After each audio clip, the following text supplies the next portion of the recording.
Oh, yeah. To start us off, 6 minutes, sir. Go ahead. Hey, that's very much. something everyone can enjoy. Should designated public office holders be permitted to own assets that rest in tax havens? So I will read into your question about whether or not designated public office holders or reporting public office holders or public office holders for that matter are able to have assets that are controlled by a blind trust. And I think the answer is resoundingly yes.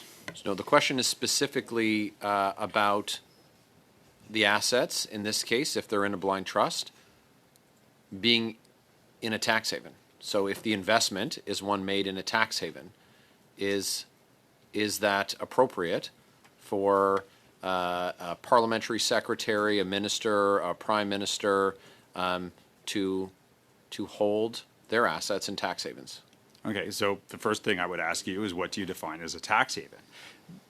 The colloquial term for that is something where taxes can be deferred to a later date when the asset is dispossessed and the gain is actually realized. Okay, another way of looking at it is a jurisdiction that has a lower rate of tax based on income or whatever the threshold test in that jurisdiction is for generating that income. Individual citizens, individual corporations should organize their affairs in a way that they seek to minimize their own taxes if that is consistent with the laws of the jurisdiction which they are operating in. And for the people for whom this act is constructed? So I don't see the issue. I mean, that is, I don't like the term tax haven. I think there's a pejorative aspect to it. I think it's organizing one's affairs in a way that minimizes tax. Yeah, it certainly minimizes their payment of taxes here in Canada to support all of the things that taxes are designed to pay for. I think that when we have a government that sets policy that sees Canadians who might not have the means to afford those types of investment strategies as you've described them, that it hurts Canada when these people are supposed to be serving in the best interests of Canada, which kind of speaks to this broader question of blind trusts and whether or not we can just simply assume that everyone is operating in the best interests of Canada. We heard from the commissioner that his belief or his experience is that assets that go into the blind trust, those investments that go into the blind trust, they come out looking the same. That the trustees don't really trade, they don't really sell them, and so the decisions that those decision makers are taking can be made knowing what the impact is on specific investments. The challenge that creates for Canadians who have a cratering confidence in public institutions and public office holders is that they believe that when they take a look at the act or it's explained to them, or we've heard many times that someone would say, I've divested all my assets. Well, that's a very cute way that it's been characterized in the act, that you can divest into a blind trust where they're likely going to just stay in the exact same form as when you put them in, as opposed to them not being sold. So it really has to do with, you came out of the gate and said that you think they're great, the blind trusts.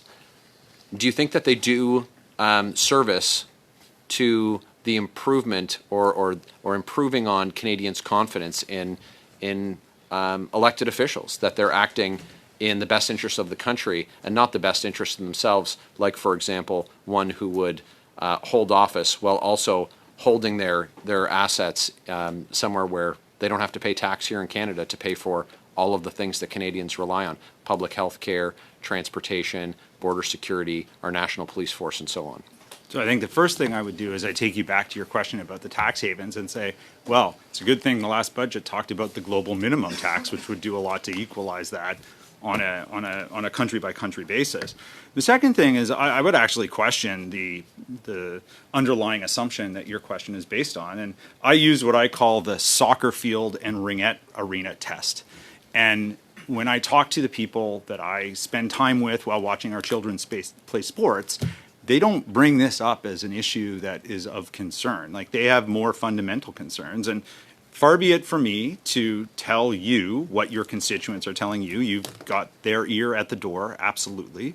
But I think if you've got a specific example of a particular trade that you think is going to create that conflict of interest, I think you're behooved to make that statement public and to put it forward. So I guess what I'd say with my remaining time is that I have heard at the soccer fields and at the hockey rinks that people are concerned that a prime minister who would seek to pass laws on them that would see them remit their taxes while they're struggling is also holding investments in offshore tax havens and not paying his fair share. And that does bother them. That is something that bothers them. Thanks, Chair. Okay, thank you, Mr. Barrett. Right on time. Oh, yeah. And Mr. Cooper, you have 5 minutes. Thank you, Mr. Chair. To the witness, would you support amending the Conflict of Interest Act to provide for an enforceable general anti-avoidance measure so that anyone who circumvents the act by exploiting a technical loophole or concocts a scheme to get around the act and its application entirely could be held accountable?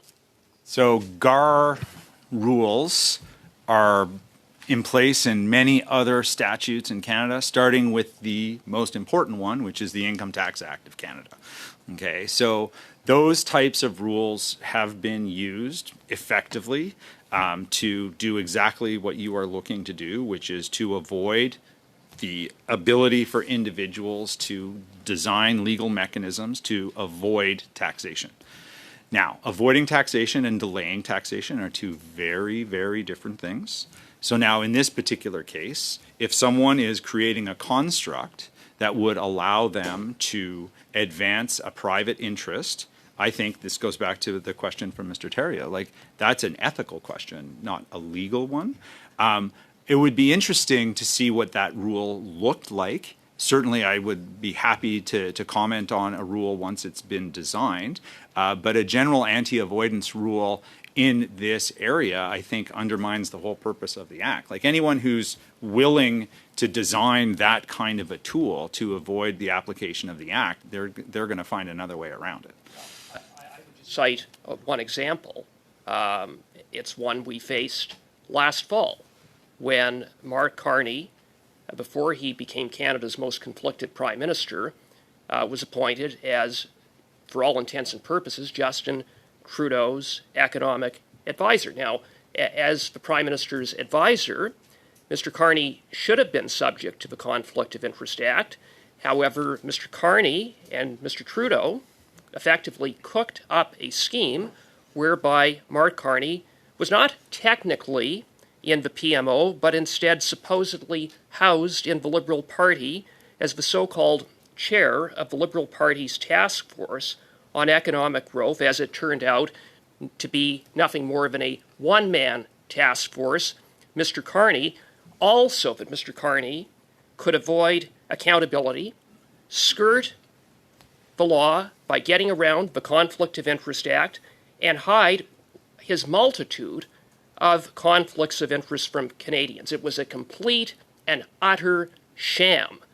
Everyone knew that Mr. Carney was advising Justin Trudeau. Justin Trudeau even bragged about the fact that his economic advisor was none other than Mark Carney, and yet Mr. Carney was circumventing the Conflict of Interest Act. Do you not see a problem with that scenario?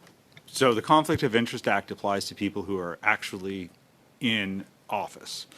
So if that was an actual office that was paid for by the Crown, I think we'd be talking about it would something apply very to different. an aid to the Prime Minister. It would apply to a ministerial aid. It would apply to a they're ministerial advisor. Mark Carney they're was effectively employees. in that role, but yet he was able to avoid the Conflict of Interest Act. Hence the need for some sort of mechanism to address it, in my view. Okay, so the Act applies to public office holders, and it applies, the various codes apply to the individuals who are governed by the code. The whole point, and I don't, the whole point is to address those who are taking advantage of a loophole. Here you have the CEO of a $1 trillion investment firm advising the Prime Minister, someone who has all sorts of conflicts of interest, and yet was able to get around the Act. Yet, had he been in the PMO doing exactly the same thing that he was doing outside of the PMO, he would have been subject to the Act. So I'll say two things in reply. The first thing I'll say is you're quite right to make these concerns known if you think that they are important to you and your constituents. I think that things that happened in September 2024 had a pretty good litmus test subsequent to that. So you say that this was something that was common knowledge and everybody knew it. Well, if it was common knowledge and everybody knew it, I guess that factored into some decisions that people made at a later date. The second thing that I would say is there's a difference between going around something and having it not apply to you at all. And I think that it would not be a good idea to have an act apply to people who are not in the public service. Okay, so you may call it a circumvention, but the threshold is whether or not they are in the public service. Now, I am not privileged to any information that may have been shared between the two individuals that you mentioned, but certainly there are other people in that office. 10 seconds, Mr. Thorogood. Other people in that office who understood what those arrangements were. I go back to the comment made by Mr. Theriault. It's about what the moral compass for those individuals is. Thank you. Thank you, Mr. Cooper. Ms. Church, 5 minutes. Go ahead. I think it is extraordinary that Mark Carney has become the Prime Minister of Canada. He did a terrible job in Britain. These are Muslim values. These are Canadian values. Look inside yourself, Rosemary. It's time for a change in this country, my friends. A real change. Now I have a question. Who's ready? How many kids did you molest with Jeffrey Epstein? More than just elbows. Wow. I am a European, actually. Oh, you are? I'm an Irish citizen, yeah. These are Muslim values. A real change. These are Canadian values. Wow. Speaking as a European, happy birthday. A few days short. A little bit. A few days short, but didn't have a chance to see you on the day. Reticent to Because talk I'm about a good that. because I'm a good negotiator. I have negotiated a number of situations in the past. I know how to manage crises. This is the most consequential vote of our lifetimes. A real change. These are Canadian values. Because President Trump has ignited a trade war that is ruptured. No, we don't like Trump here. All right, elbows up. Elbows up. Happy birthday. Being aware of what potential conflicts of interest you sought What possible to avoid. conflict would you have, Stephanie? Stephanie, I'm complying with the rules. I'm complying with the rules in advance. Point final. Look inside you. Let me finish by pointing out one other thing. Who's the worst person to stand up to Donald Trump? It's Pierre Poilievre. He worships the man. 69 seconds later. Thank you, Mr. President. I'm on the edge of my seat, actually. But thank you for your hospitality and above all for your leadership. You're a transformational president. The focus on the economy with a relentless focus on the American worker, securing your borders, ending the scourge of fentanyl and other opioids, and securing the world. Reticent to talk about that. Because I'm a good negotiator.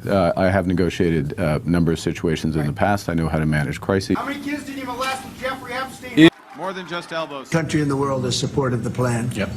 I don't think there's anybody that hasn't, actually, not that I've seen. But there's a real chance that we could do something, so you may have some questions on that later.